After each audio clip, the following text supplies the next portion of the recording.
You know, they have Mardi Gras, jealous? so it's New Orleans already has a similar thing because of Mardi Gras. But, you know, you could send teachers to go to the schools and teach the American kids and North American, and then the kids from Brazil could come and join them, and, you know, it would be great. Yeah, so the United States would be closed in about 2 years, more or less. Everybody only doing the carnival all through the year. Huh? We need it. We really do.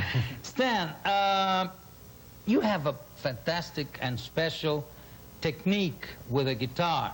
I saw that Tomati was there drilling when you were playing. And can I ask you to play something for us using the tapping technique of yours?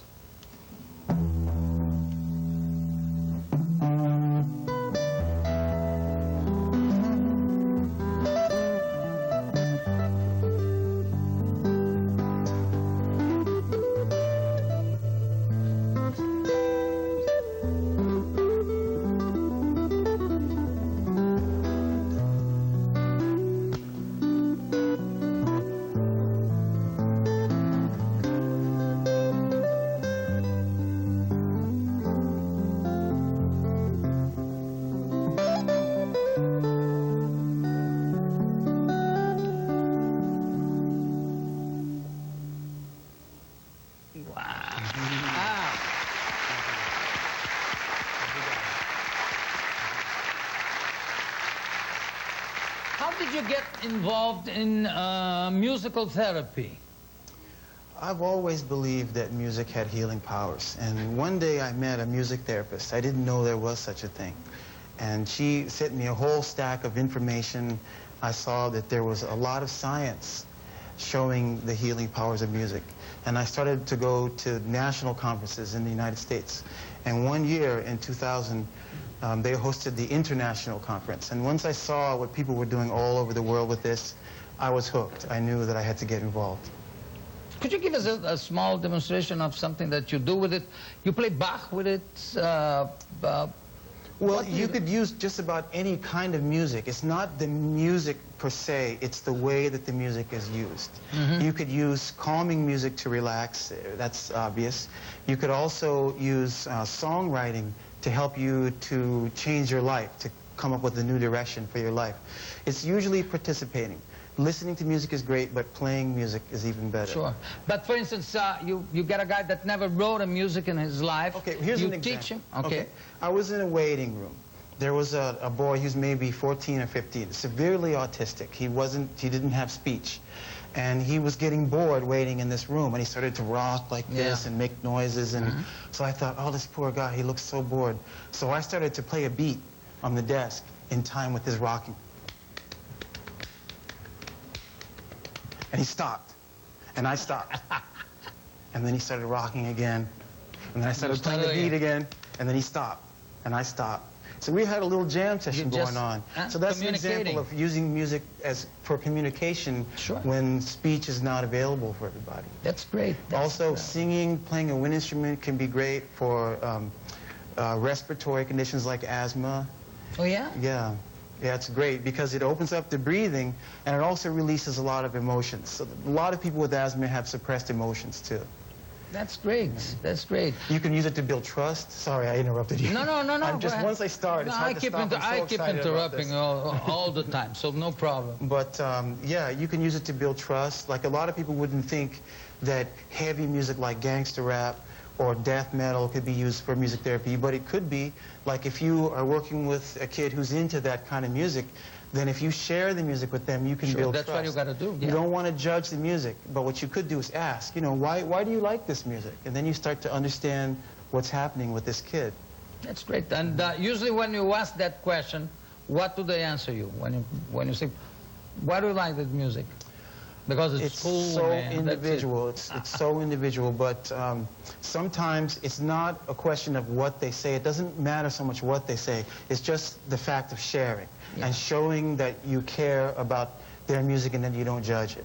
That's great. And once you build the trust, then you can get to some of the issues You know, some people have a lot of aggression. They can play drums. They can put that aggression into the drums. You know, you can hit that drum really hard. You get these kids together into an ensemble, and they learn to become more sociable because they communicate through the music. That's great. That's really great. And if you get a kid who never played an instrument, he can even start learning an instrument. They learn something constructive, yeah. So that's at the younger age spectrum. Then we go to the older folks. Many people are in rest homes. They have a lot of isolation. They're often depressed. And music can really help them to open up. For example, maybe there'll be a woman who hasn't spoken a word in 3 years, and the music therapist comes in, you know, and starts playing some of those old songs that she knows, and then she starts talking. I remember when I used to dance to that song, and she gets up and starts dancing, and then suddenly she's here. She's come to life again, you know. That's great. Let's hear a little bit of Bach. Oh, okay. Okay. Let's jump to classical. I'll just play a little bit of that.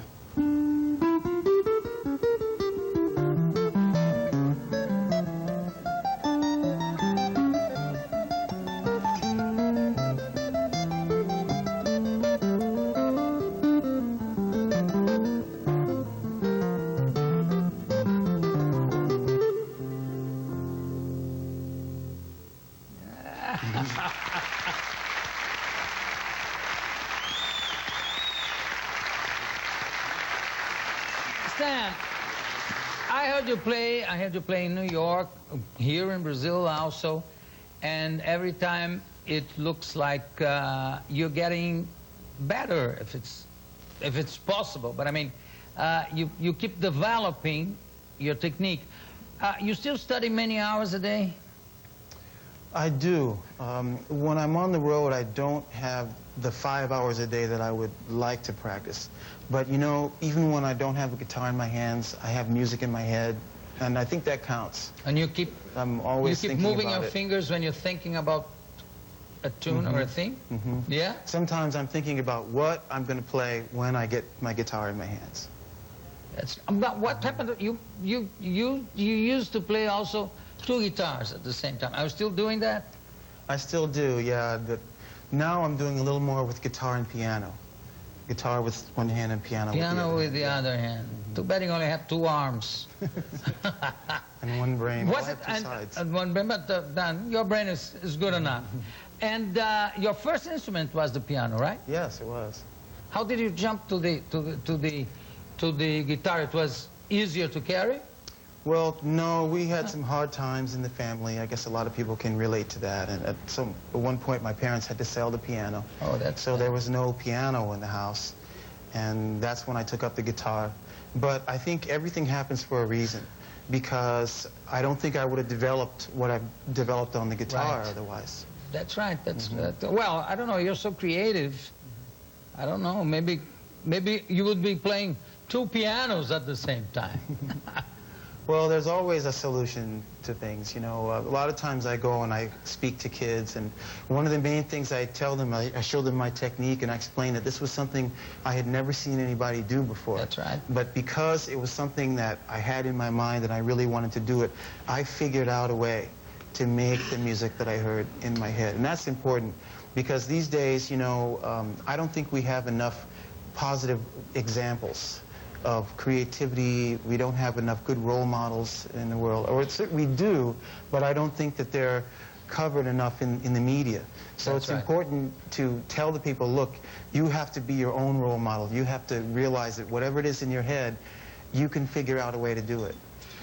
First you started playing the guitar, as everybody plays, and when did you start tapping on the guitar? How did that... After I've been playing for about, I don't know, about 5 or 6 years, because at first I was doing things like let's see, get my sound going again. Do I have my sound here? I was doing things with the pick. Tiraram o som dele, só de maldade.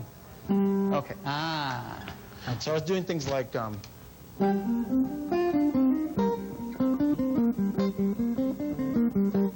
playing more than one line, but just picking, you know. Okay. But I do things like playing more than one rhythm at the same time, like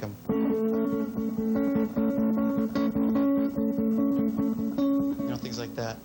And then I started getting into maybe I could play one with my left hand normally and then go up here and pick like this. Maybe I can go faster if I go like that, you know, but that's too difficult. Why don't I just do this? And then I realized that if I made some adjustments in the instrument, then it would be easier to do, because normally the strings are too high to get a good sound. Sure. And I figured out that if I spend a lot of work on the frets to get the frets accurate, I can get my strings down, and then I can play just by hitting the strings. Just hitting.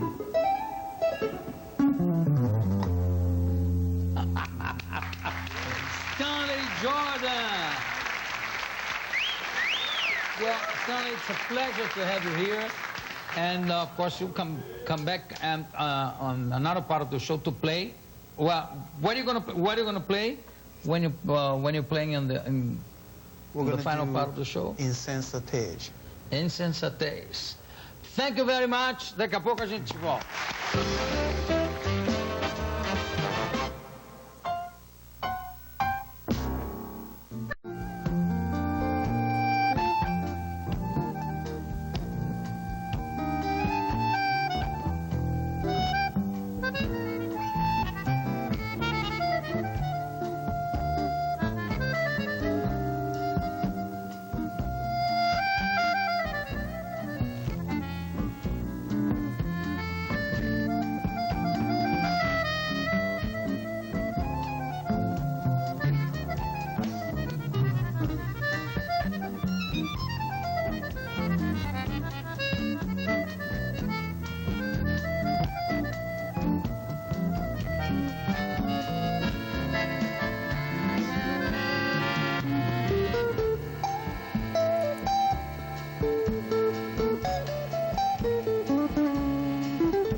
Stanley Jordan. Obrigado a todos vocês.